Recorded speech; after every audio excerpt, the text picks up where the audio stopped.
by Ted to be a curator for a show about the Arctic Circle. All the artists that present in this show were on a residency, the Arctic Circle residency that happened in June in 2023. And after I had done my artist talk, everybody does an artist talk on the boat, Ted asked, okay, we should do something together, want to come to my university to curate an art show.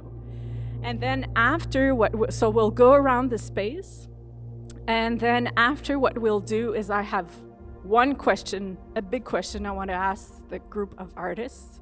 Hello everybody, thanks for having us. I'm Adam Fung. I teach painting at Texas Christian University in Fort Worth, Texas.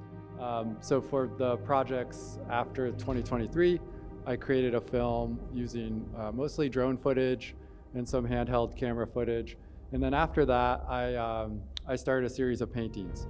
So when I was in the Arctic, one of my activities that I came up with doing, and Julie touched on this, like having the privilege of going a second time was fantastic because I went in with an experience already kind of in the bank.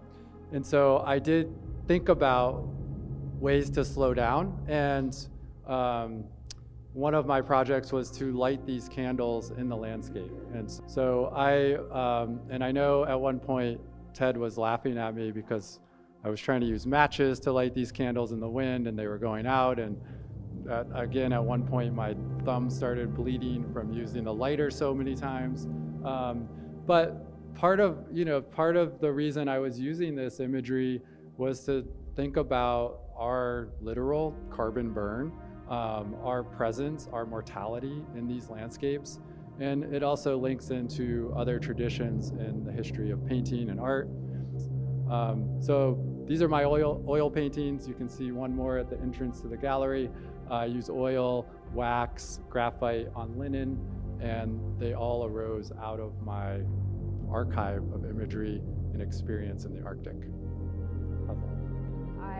My work generally deals with myths of place and our relationship to the images that come and that usually sort of make up those myths, sort of intersect with that. This in particular deals with a project I'm working on, still in progress, about my own family's sort of trajectory in the Arctic. The mine that you see at the top left is my family's mine. My great-grandfather sort of went there as an immigrant, orphan immigrant, and was a miner, and then later on ran a hotel there, and then got involved with politics and became the mayor of Juneau and went on to do other things in politics in Alaska. So that's kind of where the work is coming from, and then sort of all the myths that have been passed down sort of surrounding that history. The ideas about going to the Arctic, sort of the grand sort of myths of conquering space and place. And so that's what I'm touching on. Hello. I'm Kathy Sirico. I'm a visual artist and a poet. I live in Brooklyn, New York. It's hard to talk about this experience because I think for many of us, it's something that we've had to really go deep within ourselves to kind of reorient ourselves in the world of who we are, especially as artists. As artists, you have to really look inside yourself to make real art. And that's something that really happened to me while I was in Svalbard. So these two works on the left, these blue works, are kind of what I do and how I would define myself as an artist. So I am in the arena of painting and textiles and sculpture. And when I went to Svalbard, I was hoping to do quite a lot of drawing and idea development, but what happened instead was the poems. And so this piece over here on the wall is called Interview with a Bone. When we were in that landscape, it was like words were flying at me and I had to catch them. And what resulted from that was a real profound spiritual connection with Svalbard and a kind of a deep look inside myself. So this poem is from the what I just call the whalebone beach. So one of our landings, and I'm sure you can actually see pictures of it, maybe over right here. Perfect. Okay. Thank you. That's very convenient. So right here, we were, some of the landings we did when we got off the boat, we had one that's a historic whaling site for beluga whaling. And so seeing those bones was like a whoosh moment. And so I wrote this poem called Interview with a Bone. And I think it really, that really launched something in me that kind of made this whole poetry happen. And then on the painting side, I think those poems really started to inform the paintings I was making. They became a lot more mystical, a lot more abstract. Certainly there's like a spiritual geometry at work. Some of them, the textures are really related to specific things I saw, like the way ice, it has these bubbles of air that are very ancient air, and then when the ice melts, the air is let loose. And so that's something that I'm trying to achieve with paint. And so I think that in combination, these two art forms are really teaching me a lot and really evolving together. Thank you. Yes, my name is Phil Irish, and I am also from Canada. Woot woot. And it was an amazing experience to be there. We had, I mean, it's such a defined short period of time. So I would spend the time, I mean, I want to say in the evening, but I mean, there was no night, it was day all the time. But I would paint animals that were Arctic animals. And then in the video, in the other room, Ted's movie, you'll see me in my yellow jacket carrying a wooden frame and a tripod. And I would set that up against the landscape and pin my painted animals with the landscape behind.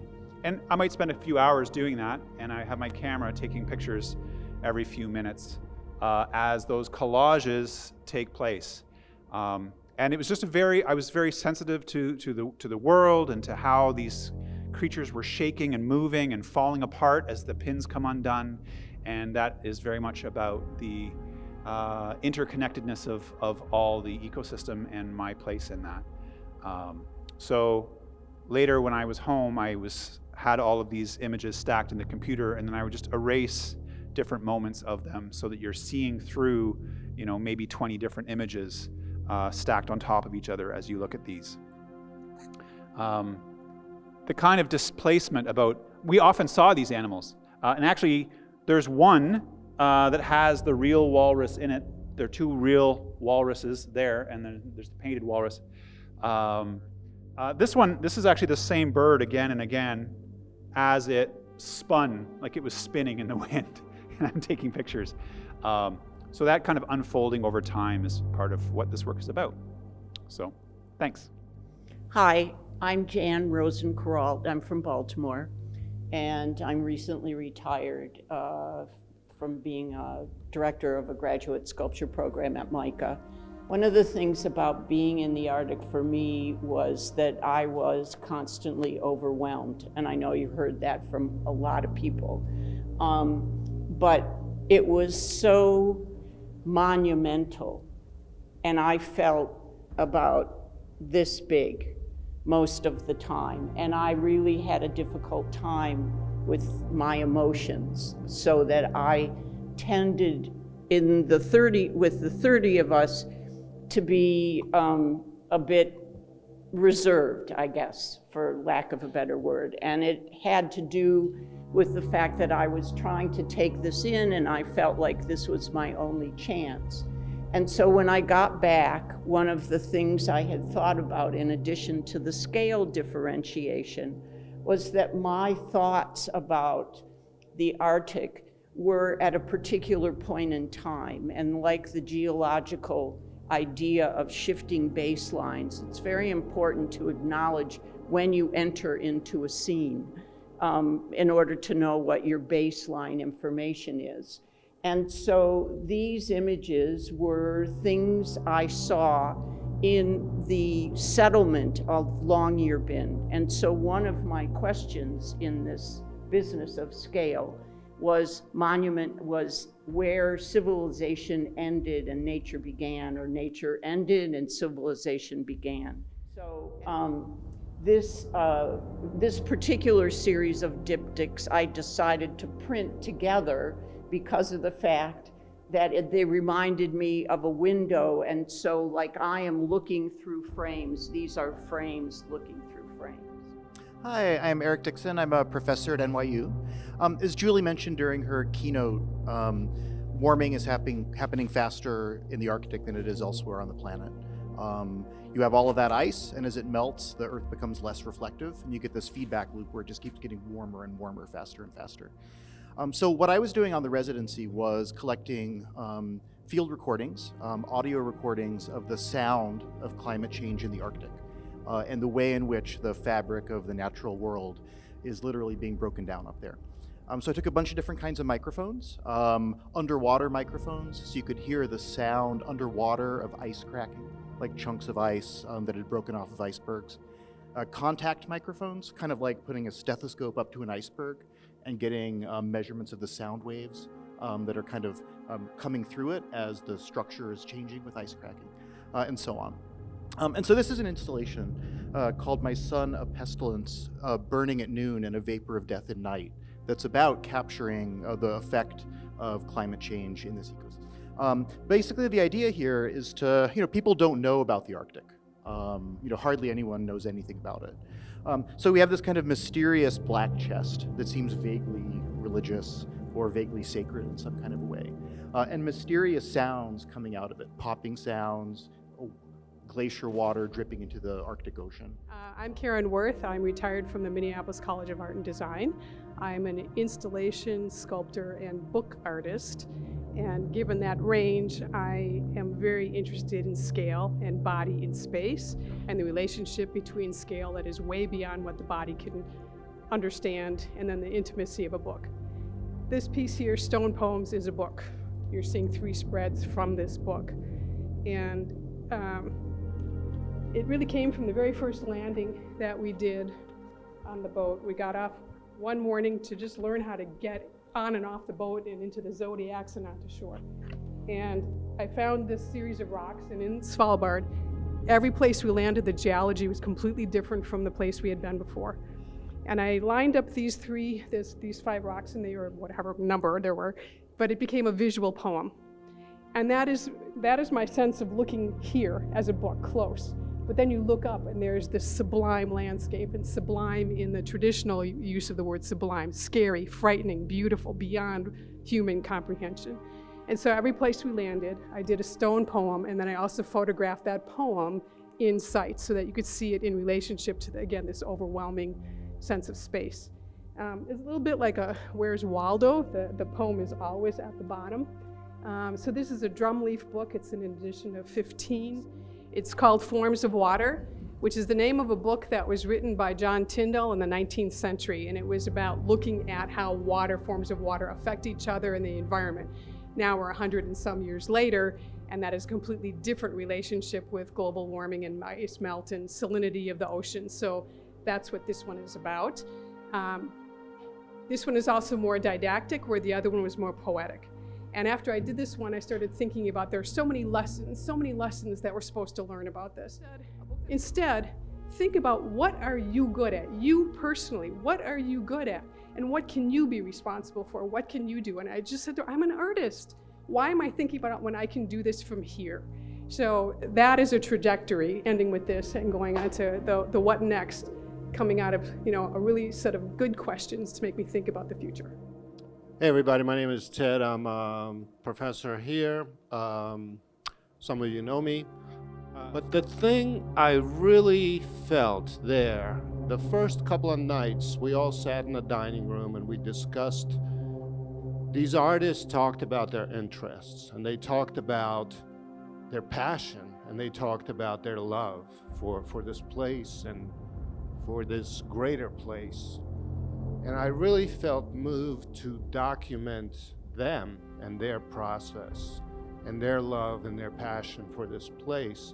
And I thought at times, artists do strange things. We're not understood by all, So we bring like cellos into landscapes and we light candles. And I thought that was beautiful. You know, I think these ridiculous acts that we do for our love are beautiful, you know. So every artist here today is represented in this film, and it's a little bit of their process, you know. So I was really inspired by them and their love for this place where we live.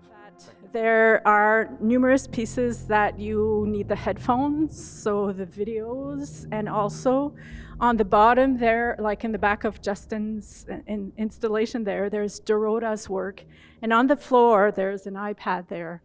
So you can look at the work and you need the headphones also, and in the bucket here there's a video and a set of headphones that you can also listen to.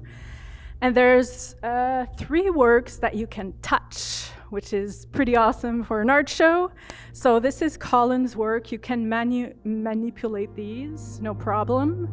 So they're like circles that you can take out like this. And then this is Christina's work that you can subtly, not with a big gesture, come and draw on the paper. And also this is Maya's work, and this here is a book. So these 3 pieces are extremely heavy, so please be careful if you touch them. Please put the gloves, but this forms back into a rock, and it's a book. So there's things that are written on it and different images, so you can come up close. So the big question, dear artists, that I had in 2016 and I have again in 2023. With this duality, how do you deal with that?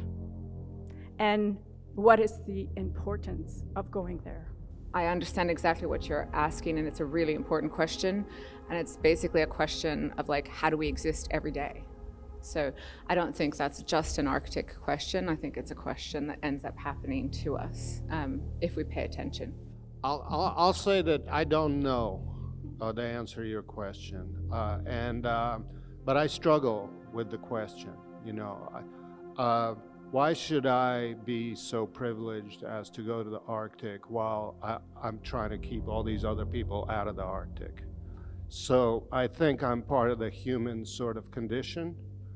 I hope that I have the compassion to overcome my own selfishness, and in my life be a sort of a model potentially if I grow up for how others could live. The thing I come back to is that as artists, we are trained, and it is our privilege to see what others don't, and to hear what others don't, and to take the things that we have witnessed and take them seriously and figure out ways to communicate that to the outside world. And so I think a trip like this, everything has its cost. And so the cost for us is to use our creativity and our time on Earth to make a huge impact and try to communicate that as best we can. Yeah, I mean, it's a very perplexing question, and it was even perplexing to come here today because not only crossing borders, but it's like I'm only here for a day and a half. So how do you make each thing you do matter more? So yeah, it's complicated.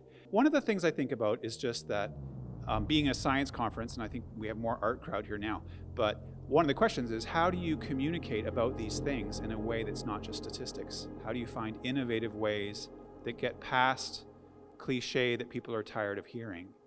And it is a kind of knowledge formation, right? Like there's scientific measuring, but there's also how you tell the story of the world. Having a model of the world, you're looking through a frame, but then the frame falls apart and you can't see the frame. Do you recognize your frame of how you see the world? So artists are shaping that for the culture. Look, we all know that climate change is real. The crisis is upon us, and we also all know that we're not rising to the occasion. The normal kinds of processes through which society would kind of rally itself to face problems, they aren't happening. They aren't happening in our political discourse for sure.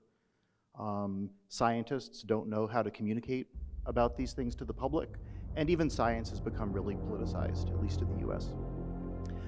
Through art and literature, we have a way of talking to the world that's not overtly political, that's experiential, that invites people in to have an experience and think for themselves. And I think we're in a situation where we need to try everything, to try to reach the public and show something about how we don't have any time to waste. And if we're even a little bit effective in changing people's minds, then hopefully that is enough to justify the flights to Svalbard. So for me, the subtext of that question is guilt. And I have lived a lifetime doing away with Catholic guilt and trying not to have a life of guilt and regret. And yet I feel that in this. And I feel it as an artist all the time. I think of all the specialized tools that I buy and all the materials that I buy in a studio full of stuff. And I make stuff and stuff and stuff. And why? So for me, there has to be this sense of responsibility of something bigger than myself and my stuff. I think there's actually something about so many of us here today that I think there was something about that place and our sense of responsibility to each other. I think we're here because we feel something that happened that we all felt. And that power of that is part of what's making this go forward. I think that's extremely important. I think one thing I noticed from 2016 to 2023, 7 years time, the consensus, the overarching response from the artists in 2016 was we need to change things. And in 2023, I think there's a acceptance that we're past actually initiating change. And individuals can change everything and then wipe out all of that change in one flight, right? One flight to Europe is a huge amount of carbon burn. So really what it comes down to is doing what we can, everyone has already expressed. And for me, trying to capture this sense of where we're at in an emotional place of we're living through this thing, whether you believe it or not. And I live in Texas, so I'm surrounded by oil money at my university, in my community. It props up the economy in Texas. So you're not going to change those people's minds. That's what they're doing. So for me, it's about documenting this time in the Anthropocene. And for me, I had to go back. I had to go the first time to provide that authentic voice in my work. And I think I have seen that in response to my work. People trust it a little bit more. I don't have an answer. I think that I'm complicit in the problems inherent in traveling, but I also feel that my own practice has been focused on the quality of water, and I have done work in wastewater treatment plants for public understanding, and I've worked with a marine biologist as a volunteer citizen artist. And I, as Kathy said, have used my daily observations to share with people. And I think that my studio practice is focused in an awareness, as I shared with Julie on the way here, that her presentation was so beautiful and heartfelt. And I wish that I could find a place for her to deliver it publicly where she's not addressing people who are already converted. And so, in that regard, I'm not making excuses for myself. And I accept the guilt that Karen talks about, but I also know that I can't stop doing what I'm doing, that I need to share it with other people. I would add that, I think, in anything we do, and including any kind of advocacy or anything, there is kind of an inherent degree of hypocrisy in no matter what you do. If you went to a protest, held up a sign, your sign's probably made of paper, and that came from a tree. And I think this is something, I have, before going into music, I had a science lab background, and pipetting, all of these, we just use so much disposable plastic stuff. And, our work was kind of helping with the climate change issue a little bit, but it's also like, oh, we're throwing away a lot of stuff.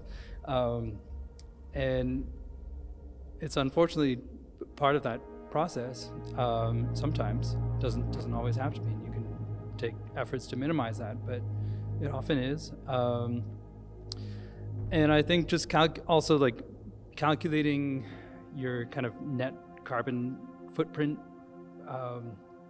in like real numbers is not always the best approach to doing that. And I mean, you never know when you're also like kind of contributing to a change in perception or a change in values in the public. And it's hard to kind of quantify what that would be.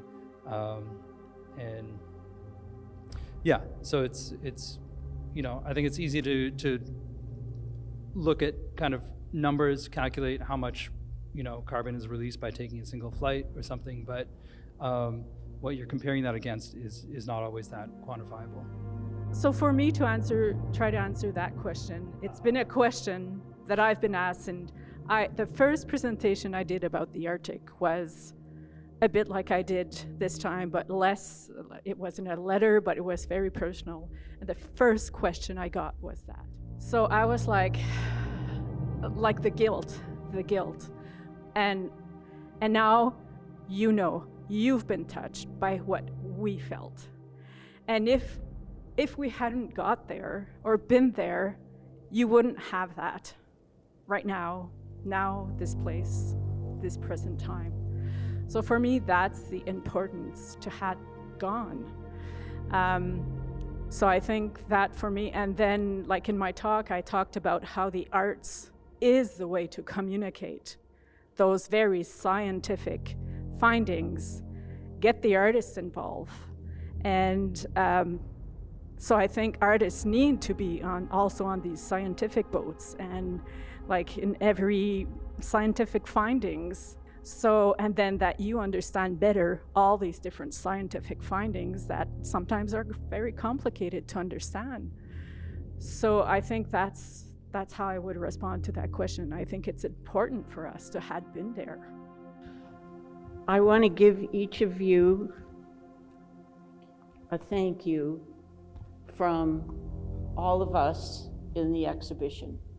We got together, and this is a token of our appreciation for the conception, the invitation, the implementation, and just your general kindness and tremendous character. It's just such a pleasure getting to know both of you and all of them.